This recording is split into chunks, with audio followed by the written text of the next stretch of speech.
hustle.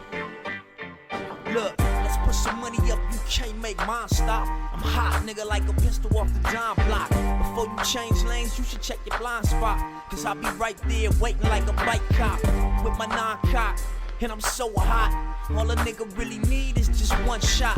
To the dome, you be gone and it's no more. I could kill him going faster with the slow flow.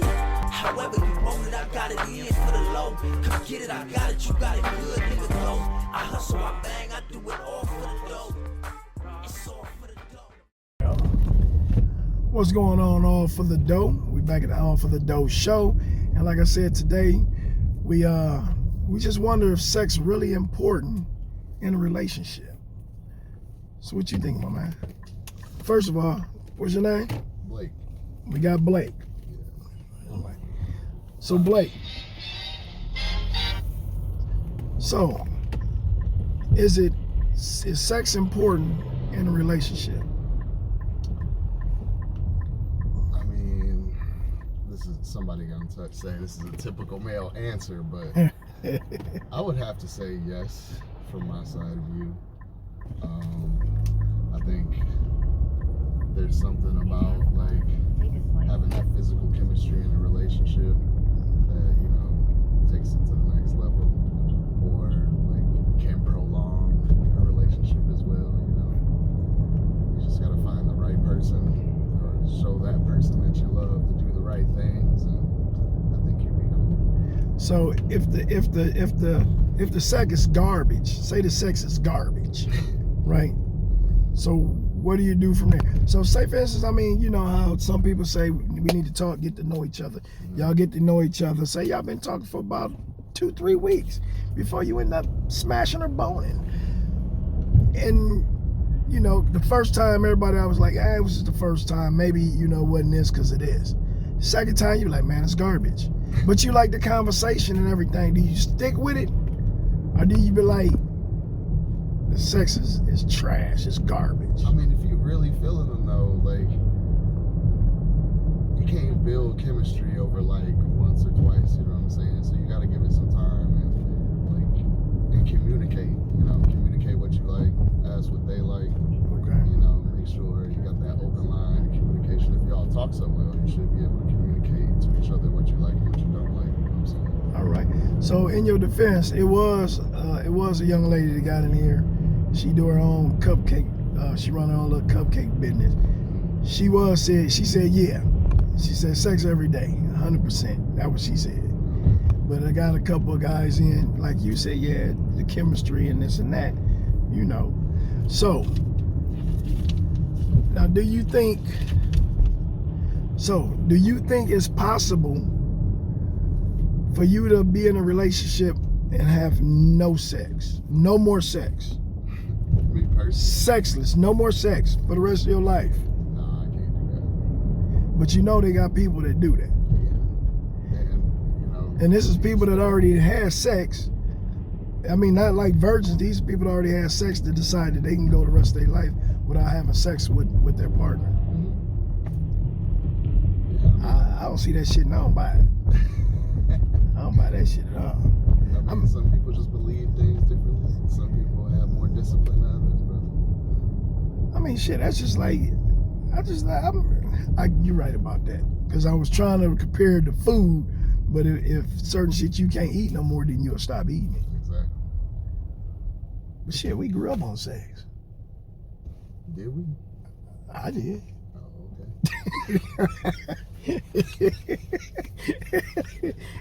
You did too, you just ain't saying shit. I don't know, maybe you're the part, you know, you're the church preacher, so you don't supposed to talk like that or so. No, I'm not a preacher. Okay, so do you think America is obsessed with sex? I would say that it's a human thing, not an American thing. Okay. And what I mean by that question is, do you think America always selling everything they down there sell is they try to make it about sex? You know what I'm saying? Oh, okay, yeah. You know? Yeah, things are sexualized to, you know. It's like where if they want to sell you a Sprite, now they got the sweat coming down the bottle and they taking it off, and you know what I'm saying? Yeah. You know what I'm saying? Yeah. Like, are they going a little bit too far as that? Yeah, I feel you. Yeah, it's definitely, things are definitely sexualized to be more promotional and appealing to the masses. Gotcha. So you want to give a shout out to anybody, my man? Just a shout out to everybody in Grand Rapids, you know, keeping it real, support my boy right here. All right. Are you selling anything? CDs, DVDs, hats, shirts, clothes, shoes, weed, crack, cocaine, heroin? Not at all. Not at all, man. Man, I appreciate you being on here, man. Yeah, no problem. What's going on? We're back at the All for the Doe. This is the All for the Doe show. Today is topic is we got is sex important in a relationship. So we have Sanaya. This is my second rider, my homegirl. She cool than a motherfucker. You know, she got the bonnet on because she just getting off work. Third shift. Putting y'all out there. You know, she do the cake thing. And she got her own business. Sanaya Sweets, come check it out, period. Go ahead and spell it for them. Sanaya Sweets with 3 S's, At the light, S-A-N-I-A. turn right. And then Sweets, S-W-E-E-T-S-S-S. All right. So, now, today's topic is sex important in a relationship? Yes, sex is very important in a relationship because you need that intimacy in your partner. Like, that's just how it is. You need love, you need respect, you need sex, you need food, comfort, someone to cry on, everything. So when you say yes, sex is important in a relationship, so is it a percentage? Is it like 100% sex, or is it 50 or 60%? So everybody is different. In my opinion, sex every day. But it's just, I don't know, it's a comfort level for each woman or partner. So in a relationship, is 100% sex is very important in a relationship to you? Yes. So say he got everything good, job, he doing what he had to do, everything, but the sex was trash. So would you leave him for the sex because the sex is trash? No, I wouldn't. But you just said sex is very important. It is. You just said it's 100% important. Yes, but then. See, that's why I asked you the percentage on scale. If it's like, is it 40% sex and 60%? You saying? Are you asking me? Is it worth having sex every day? No. Are you asking how is it? No. Like, is it what? What I'm asking is, in a full relationship, right? So you got, if it's communication and if it's this and that, how much percentage of sex plays in that relationship? Is only 40% important to you?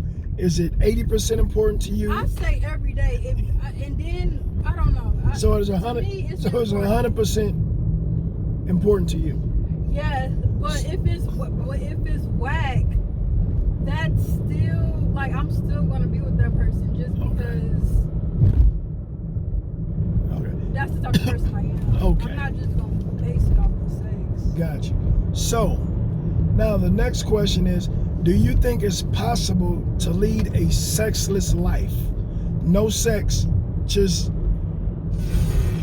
husband, wife, boyfriend, girlfriend, partner, whatever. Do you think it's possible that you can get with somebody and live the rest of your life with them with no sex?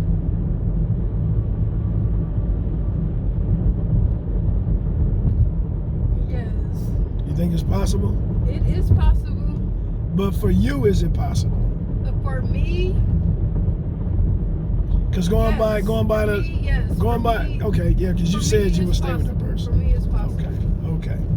So, now, do you think America is obsessed with sex? Like do sex? In this generation, yes. In this generation, yes.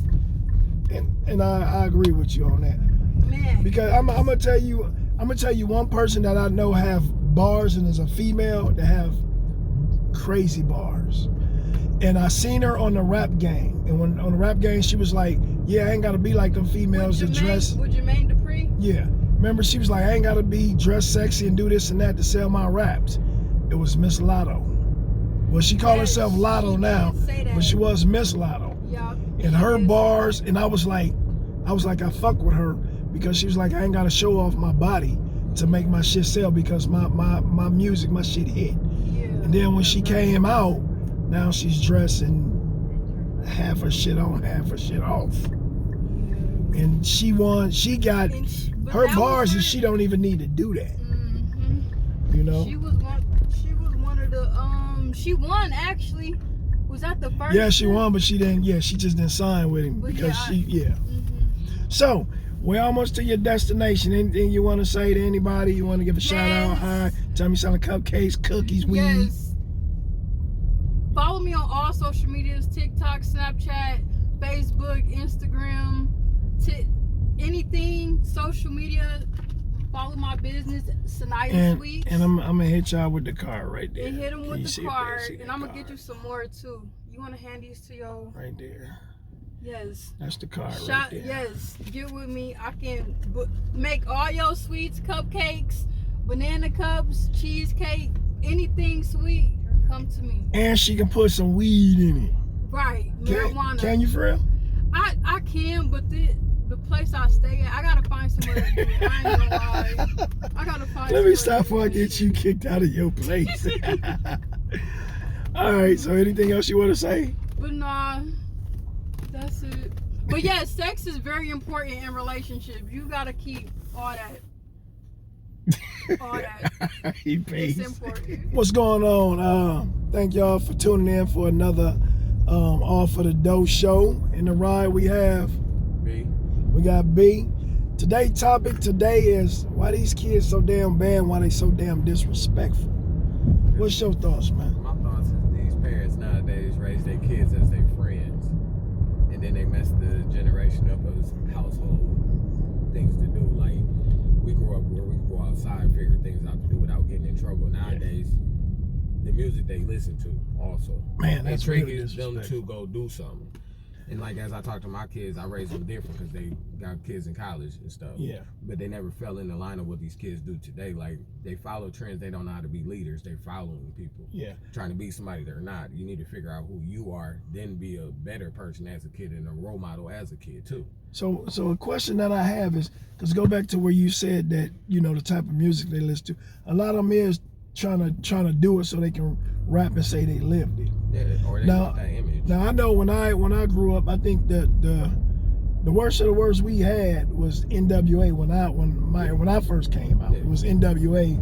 Then, you know, came along with the Master P's and Trick Daddy Dollar, and wasn't nobody really talking about a bunch of killing. Yeah. You know. They just talking about how to get money and how to get money. Somebody else type thing. But nowadays, the rappers switch their music to how they wonder why they in jail because they telling on their crimes. Telling on themselves. So, and this is another thing. This is gonna be an episode 2. So people say don't be a snitch, but aren't rappers snitching on themselves by telling what they did in the music? Yeah, that's how I looked at it. I said, they was like, why wouldn't you? Because if you stand behind, you don't want to be a snitch, then why you rapping? Why you telling what you did? You yourself. telling on yourself And other people. and other people. And then sometimes these rappers actually telling somebody's story. Telling somebody else story. And they never lived that life. And like, that's what a rapper said. 99% or about 80% of them telling somebody's story that they never did. Because sometimes these kids, they listen to these people so much, but they forget these rappers also went to college too. Yeah. So they outsmarted you. See, my thing is you know, when growing up, this is me, because, you know, I was born here, but I was raised in South Central LA. You know, in the heart of the gangland. Yeah, Niggas doing drugs, selling, slanging, banging. And the ones that I grew up around was the ones that didn't say nothing was the ones that did it. Yeah. They didn't tell what they did. They just did it, and everybody knew who they were. They never told anything they did. It just happened. That's how. But now it just seems like everybody get glorified for telling what they did. Yeah, like after they go to prison, you're just a lost number to society.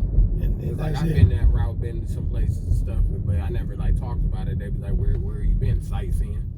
Yeah. Like, they'll never know that. Yeah, Like, no, now, no. now I'm an owner of my own business. That's good, and man. I changed my life around because I Appreciate you, listened to bro. myself. You know, I was Yeah. like, these people ain't gonna ride for me like you think they is, because you listen to the song and think, oh, I ride for my people. No, you ride for yourself, because at the end of the day, you also just not hurting yourself. You hurting the people that love you around you. Yeah. Because you have the choice of right or wrong. Unless you're just playing out, just can't get it right. Yeah. But like I learned something though. Like I'm 35 years old, and I learned that something too. When I turned 34, when my dad passed, I've been trying to do what he's been doing all his life, working, going home, and doing what I'm supposed to do, listening to the rules. But I was always trying to break the rules to get ahead, and when I should just listen and abide by the rules, by doing it by the book. And you know one thing, man, that I have to say. I was talking to this one guy named John, stayed in Tennessee. Shout out to John. I forgot your last name, but we was working together down in Muskegon at this water treatment plant. And he said, you know, I blame the kids on your era. Talking about me. My first reaction, what the hell you mean my era? We didn't grow up like that. He said, no, your parents didn't raise you like that, but the generation we got now, it started with your generation. And I thought about it, I said, okay, my mom didn't raise me like that. But then, okay, I did slack on my kids. You know what I'm saying? So I'm like, I get it. So it was kind of my era, you know, because when we used to get whooped, we're like, oh, I ain't gonna never treat my kids like that. And we didn't beat them. So that's why a lot of them acting out, a lot of them disrespectful. They sit and cuss. Yeah. None of them have respect for elders, because, you know, back in my days, if you're going into a store and there's an old lady or old man, somebody walking, or even a young lady or whoever, you open that door. That's how I am. And let them walk through, then you'll go. But now I got to go first and just let it close. Old lady, and not, you know, that's what I be saying. Like, to me, that's how I kind of grew up. Like, if I see something needed, like if they need assistance, I'll be like, hey man, you need, and I still call women like ma'am and sir. I respect you. Yeah. If I don't know your name, you're a ma'am or a sir. You know, And that's the best gentleman way, but some people lose that touch of how to be a gentleman. They think a gentleman is holding a gun in a bag full of money. No, gentleman has proper manners and what you're doing to respect things. Like it's like this girl was like asking me, why you don't want to go out nowhere? I said, shit, a bullet ain't got a name on it. Yeah. It's like down here, there was a little girl that was going to the movie, got shot, killed. And I said that the movie theater, I said, we don't safe nowhere. Because back then we could go anywhere and nothing don't happen. Nowadays you gotta worry about such and such. Like these younger kids, they beef with the next street. Yeah. Like they'll beef with the granny, both the grannies live door to door, and they'll beef with them. And I'm like, this is stupid. It's like, what are you gaining out of this beef? Yeah. I said, gang banging is watered down. Yeah, it really is. I mean, there's rules and regulations, and they don't have none of that. They don't have. It's just they don't have structure. They see it, so they live it instead of knowing what it's all come about, where it started at. And here goes the most thing I always tell my kids. I said the dumbest thing to do in life is not to ask. The best thing to do is ask, because you'll never be dumb asking, because at least you learn, you figured it out. And if you don't ask, you're gonna find out. And you'll know why people doing what and what they're doing it for. Yeah, because when I notice like this around, like I see kids this in the store, I need to separate myself. I don't know. I don't want, like I told my son this about a year ago. He was going to the mall. I know he had money, and I said he hangs out with a little kind of rough crowd. And I said, do you know all of them gave him some money or something? Because I don't know. I said, do you know you need to go, because I don't want them person ain't gonna have enough, and they ain't gonna steal, and you're gonna be in the traffic with them. Yeah. And I don't want you to go out like that. So you make sure your people have money and you don't get it. So you make sure y'all on the same team. Yeah. There's always one dummy out the group. They're trying to take it. Statistically, it's like if you hang out with 7 people, there's one that's dumb that doesn't think before doing it. Yeah. And like some people don't never do that. Like they'll think of doing it, but don't think of the consequences. Yeah. Or some of them just don't care, because they're like, shit, either I'm gonna get away or I don't. My mama ain't gonna do nothing about it any damn way. Like through my court things, I'm not gonna sit here and say sorry and all this and stuff, because I know what I did. I'm guilty or whatever. Give me my time, let me get by my way. There's other people that got worse time than me. But other than that, I never pushed it to like push my limits and stuff. But I always had that respect where it's like this cut to the to the space. Because I talk about kids like be direct and be indirect. And you know, and I'm like this, because I ain't gonna sit here and say I did everything good in my life. I done fucked up plenty of time. But I can say, by me messing up through the times I messed up, it was just because God that I didn't get no jail time or no prison time for certain stuff I did. I was either smart enough to be like, oh, damn, I almost got caught, now stop. You know, or sometimes I think about, man, if I go to jail, my mom gonna be disappointed in me, dog. That's what I always thought. She gonna be disappointed in me, man. And then, like, people got, like, see, like, I got, like, you know, one of my kids' mother think it's, like, cool that people know me like that. I was like, I said, half the time I try to go about my business, but at the end of the day, I'm hurting my kids, I'm hurting everybody. And, like, that's like what you do is so natural. I said, because I know the realization that I'm not going to bust out the wall like Incredible Hulk. Yeah. But after I learned from my son, I never caught the same charge, but I just stopped getting in trouble. I just said, yeah, I'm just going to sit down, and I always look at people getting in trouble. Like, I hate when you're there and people victimize themselves like that. I say, you did what you did, now you're here, get over it. And you know, and I think Take with the responsibility and consequences. I think with some of the young guys, I think once they get a taste of that prison, and then the guys that was with them on the outside don't communicate them when they're on the inside, and it can't be no 6 months. It got to be like 3-4 years, because you know 3-4 years, your partner, he ain't gonna keep it close like that.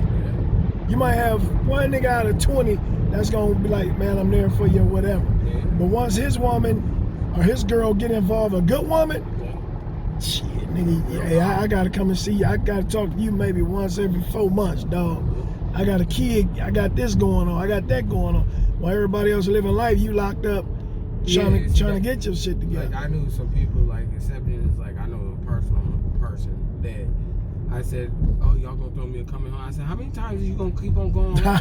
Like, I'm not doing that. You're not no kid. This ain't your birthday. Yeah, the first time okay. There. First time okay. After that, nigga, you just get out. No you walk to your grandma's house or whatever girl you found online to holler at. Yeah, you know what I'm saying? So check it out. We're almost to your destination, man. Anybody want to give a shout out to, man? You got your business? You want to tell your business on there? This is like the good conversation I'm probably gonna have all day. But yeah, shout out to the young generation. Get it together. Get it together for real. So you wanna tell them best things in your business?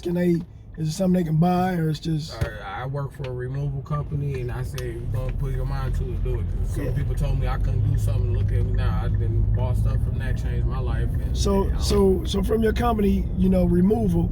You got a number that they can reach out to, 1-800-JUNK. There you go. There you go. Call my man up. Y'all need hiring drivers and removers. There y'all go. Yeah. Hey, that's a black man, black business. He trying to get y'all put on. Trying to see you. He trying to get y'all out the business. He already telling y'all where he came from. So this real shit, real talk right here. He ain't like I ain't gonna call him Rudy Poos. He ain't like the other ones that's trying to tell y'all what to do and what not to do, and they ain't been out here in these streets. My man been out here in the streets. He went to jail. He did this. He did that. He trying to tell y'all how he had to change his life around and come up out of that to do positive shit. So that's a good story right there. So focus is key. Peace. How you doing, AllForThaDoe show? We have somebody special here. He's a writer and he write poetry. So he's gonna give us he's gonna recite one of his poems out of his new book. And what's your name? My name is Rodney Benton. And the book is called Bunches on Me, the new Bunch Poems, and it's available on Amazon and the Kindle store. And this poem is called Second Shift Waitress. She fell into a deep, sleepless dream. She dreamed she was a queen, Princess Diana, before she was dead. Churchill, without the soggy stogies and stale slogans. Dr. Phil, Oprah, Curtis Martin, or Einstein's cousin, if it even matters. Synapses snapping like purple lightning zapping mosquitoes on a muggy night. She continued pouring coffee, taking orders, making small talk, refunding change, and calling everyone honey. And when her shift was done, she fell into a deep, dreamless sleep. That's good. Do you have another poetry you can give us or no? I have all kinds of them. So I can do it. Well, I won't do the R-rated one, but I'll do this one's called Nowhere Wear. Okay. Nowhere Wear. I get all dressed up whenever I have nowhere to go. I look sharp when prone to be a couch potato. No one needs to say you look marvelous holding the remote. When lecturing walls, I dress the part. Wide ties and massive lapels.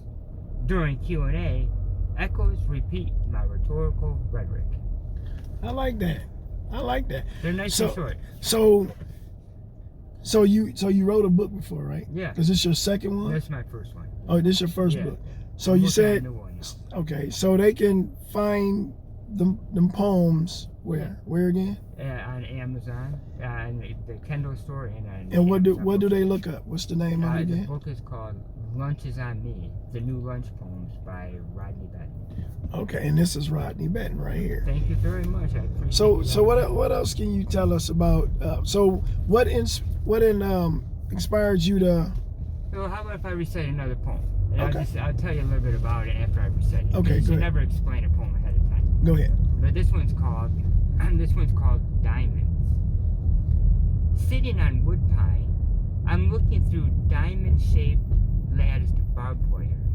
Granted, garbage obscures my view, dumpsters rising. I'm tempted to dive in because I hear you gotta jump in to swim, and I imagine the same for drowning. I'm warming the bench, trying to convince myself that diamonds are not forever. No, explain it now. Okay, now I was working as a dishwasher at the Texas Roadhouse, Okay. just down the street actually, and I went outside to have a smoke, and there was somebody else. He went in. I was just sitting there all alone. It was snowy and cold, and I was looking through this diamond-shaped latticed wire, right? Okay. And then I just went from there, you know. And then I'm a Mac Miller fan. On Okay. Tiny Desk, he sings a song where he says, "You got to jump in to swim." So I Yeah. used that, but then I added, I think, a great line, and I imagine the same for drowning. It's Yes. one of my best lines. Well, not really. I got all kinds of good lines. Well, it was good, man. It was real good. Well, that's one of the things. No, so you said you had a rated R one. Yeah. Would you like me to? Yeah, This isn't yeah. in my book though. Okay, well, man, okay. the people want to hear. Let me hear what it say. All right, this one's called "When She Comes." Ah, that sounds good already. I tell the telemarketers never call me when I'm gonna. Yeah, This because he one- about to tell us how she come. Yeah, this Okay. one's called "When She Comes." Last night, one of my sometimes girlfriends stopped by. We drank sweet wine and did whippets together, and we talked about our fetishes and sexual fantasies. And after culminating in Bed Ella mode, I recited this poem, When She Came. Metallic grass glistened under a velvet Venus, and purple trees and aluminum algorithms, and the orange pond rippled diamond caps, and copper-colored clouds collected under fervent skies, and Mars beamed maroon hues and fields of blue. Very tastefully done, isn't it? Yeah, man, that's nice. Because you just never know what's gonna happen. That's nice. So how long you been writing for? About 7 years. The last 2 years have been taking it sort of seriously, you know, writing a book, and I'm working on another one. Yeah. I like to write flash. I'm taking a class, flash fiction, and writing a book. Got you. I'm working on a story right now. That makes the waiting for 45 minutes for no good reason worth it, you know? Yeah, that's I good, man. I'm just writing longhand, you know? Yeah. Sometimes I write, sometimes I type. Right now my fingers aren't working for typing very well. So you just write. I just use longhand. So what inspires you to write? I mean, is it just you know, just it's sit me. down and you just think about stuff, or just come to Oh, mind, and you be like, yeah. yeah, I feel like writing today, or I have- what it- really motivates you to What write? it is this is the way it works. Okay. When the other day I was playing pool at Eastside Billards, Okay. and I had these sunglasses on. They were just cheap ones. And this guy came up and said, "Hey, those are I like your sunglasses or something." Mhm. And I said, "I know. They even I think I even look cool in a minivan, right?" Which is a joke, right? Yeah, But you know what? yeah. When he said those are cool sunglasses, my Yeah. brain turned into overdrive because Okay. I wanted to say something funny. Yes. And it's like you're in the instant zone. Uh-huh. Instantly you're in the zone. And Okay. that in your brain is going. See, and that's what happens when I sit down to write. Yeah. And I love humor, obviously. Who doesn't? You know, but I Yeah. can be funny sometimes. You know, even funnier than a sunglasses and a minivan joke. You know, Yeah. I can be pretty funny, and so there's a sense of humor underlying a lot of my poems. But see, Okay. when I sit down to write, that's what happens. Or That's if I good. see something, I think, because it could be that, and then my brain starts spinning, and it just goes 100 miles an hour. It's Yeah. good, except for at 4 a.m. Then. I've had several late nights and so on. So you'll wake up in the middle of the night and a poem will I'm come to you and awake you write almost it? all, my schedule is more like, say, 12:36 than 16. Okay. Wait, 12:26. I see about 12 hours straight and then for 36 hours. That's good, man. That's real good. The thing is that it's good. I feel good. Having a Yeah. great time. No pressure really. Everything's So you gonna try to get this published and stuff? Yeah, I know the book's out already, but now Oh, I'm gonna have a the new book is out already. Yeah, it's on Oh, Amazon. The lunches I made out. You can buy it on Amazon. oh. So how much will one have to pay for the book? How Well, much? if you want to get the soft copy, the paperback, then that's $9.99. The best investment ever. Think of when you spend $9.99 on, you spend it, you don't even remember you spent it. This you'll remember you spent it. Yeah, a lot of And them we then spend you on. can get it on Kindle for $3.99. But Wow. I sign soft copy. Oh, do So you? really, people don't like me to sign their Kindle, but I do sign it. Okay. So you been to your book signings and stuff? No, it's not a big seller. Don't get me wrong, but I appreciate. Hey, it might get there. You never I know. appreciate you promoting it. Yeah. So anybody you want to say bye to or anything? You want to say bye or hello to anybody? No, I'm good, man. So I'm good. Y'all stay tuned and we'll look out for that book. It's out. Where you can find it out again? Amazon, Kindle Store, Lunches on Me by Rodney Benton. Peace.